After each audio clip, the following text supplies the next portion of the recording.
I am not real. You are hallucinating. I don't count this as taking a seat, by the way.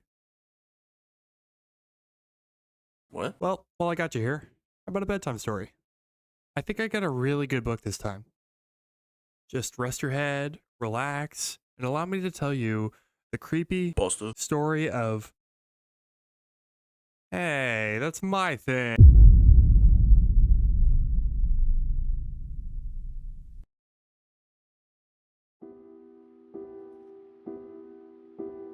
Sunday.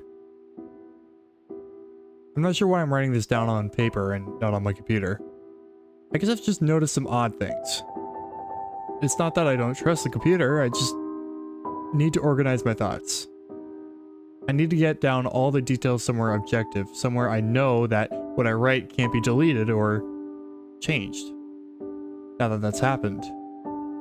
It's just, everything blurs together here and fog of memory lends a strange cast of things. I'm starting to feel cramped in this small apartment. Maybe that's a problem. I just had to go and choose the cheapest apartment, the only one in the basement. The lack of windows down here makes day and night seem to slip by seamlessly. I haven't been out in a few days because I've been working on this programming project so intensively. I suppose I just wanted to get it done. Hours of sitting and staring at a monitor can make anyone feel strange, I know, but I don't think that's it. I'm not sure when I first started to feel like something was odd. I can't even define what it is. Maybe I just haven't talked to anyone in a while. That's the first thing that crept up on me. Everyone I normally talk to online while I program has been idle or they've simply not logged on at all. My instant messages go unanswered. The last email I got from anybody was a friend saying he talked to me when he got back from the store. And that was yesterday. I'd called my cell phone, but reception's terrible down here. Yeah, that's it. I just need to call someone. I'm going to go outside. Well, that didn't work so well. As the tingle of fear fades, I'm feeling a little ridiculous for being scared at all. I looked in the mirror before I went out, but I didn't shave the 2-day stubble I've grown. I figured I was just going out for a quick cell phone call. I did change my shirt though, because it was lunchtime, and I guess that I'd run into at least one person I knew. That didn't end up happening. I wish it did. When I went out, I opened the door to my small apartment slowly. A small feeling of apprehension had somehow already lodged itself in me for some undefinable reason. I chalked it up to having not spoken to anyone but myself for a day or two. I peered down the dingy gray hallway, made dingier by the fact that it was a basement hallway. On one end, a large metal door led to the building's furnace room. It was locked, of course. 2 dreary soda machines stood by it. I bought a soda from one the first day I moved in, but it had a 2-year-old expiration date. I'm fairly sure nobody knows those machines are even down here, or my cheap landlady just doesn't care to get them restocked. I closed my door softly and walked the other direction, taking care not to make a sound. I have no idea why I chose to do that, but it was fun giving in to the strange impulse not to break the droning hum of the soda machines, at least for the moment. I got to the stairwell and took the stairs up to the building's front door. I looked through the heavy door's small square window and received quite the shock. It was definitely not lunchtime. City gloom hung over the dark street outside, and the traffic lights at the intersection in the distance blinked yellow.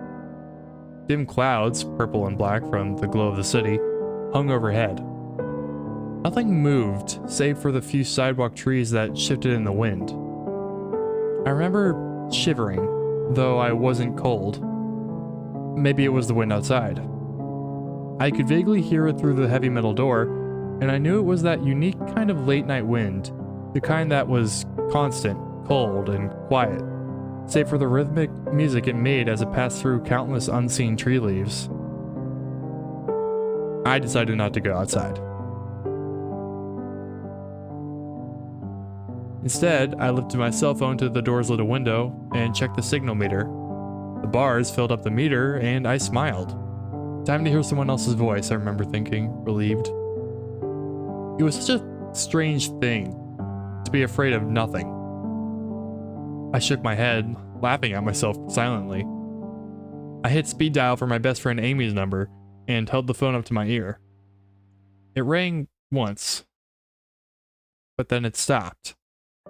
Nothing happened.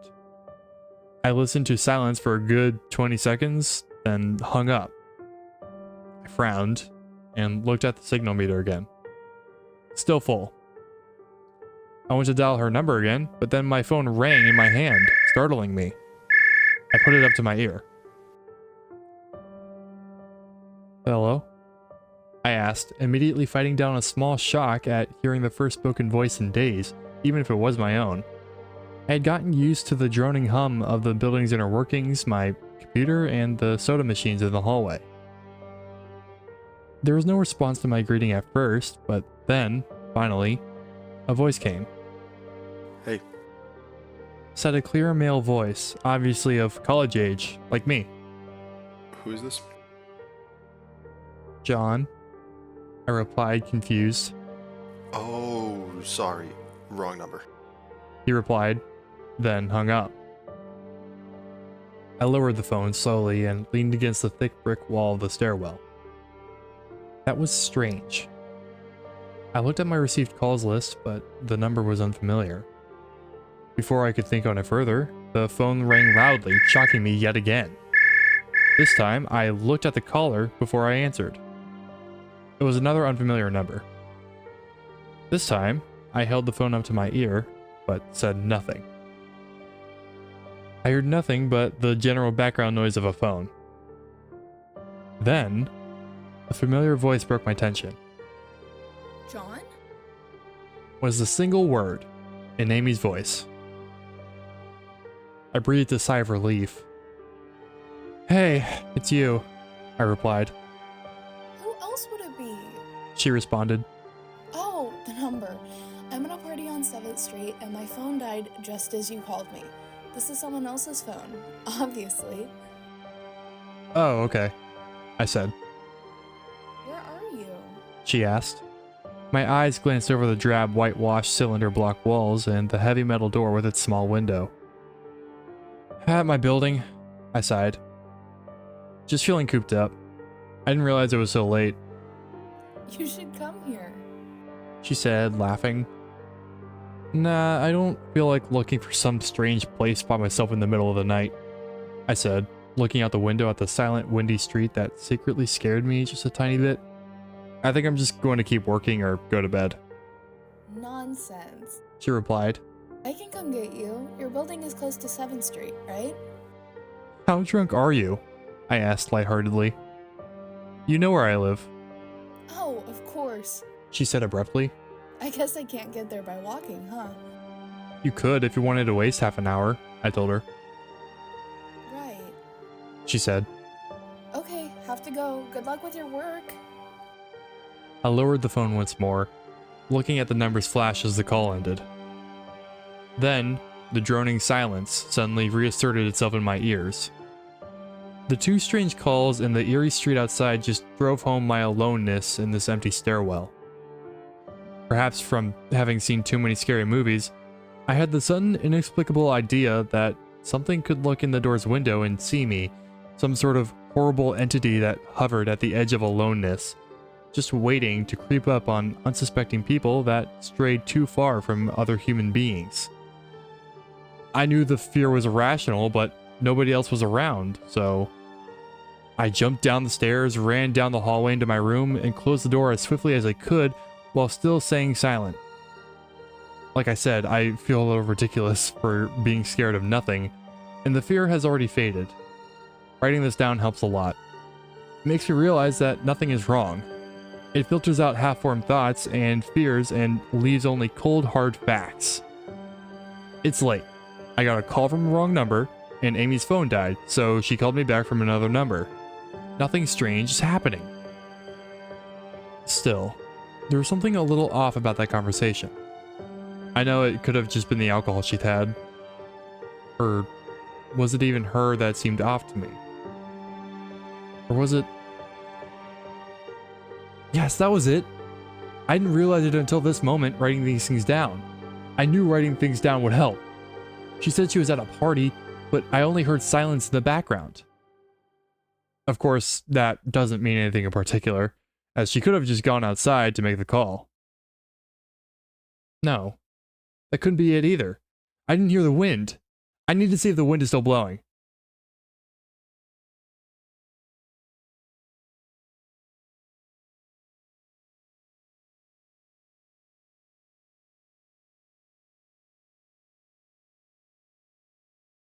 Hey, how's it going?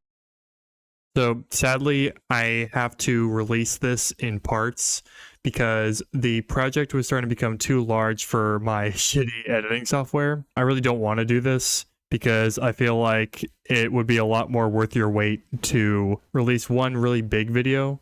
And also because I feel like it's kind of a disservice to the source material, to Matt Dymerski, who wrote the story. But sadly, for the video quality and your viewing experience, I have to release it episode by episode so that my editing software doesn't crash out.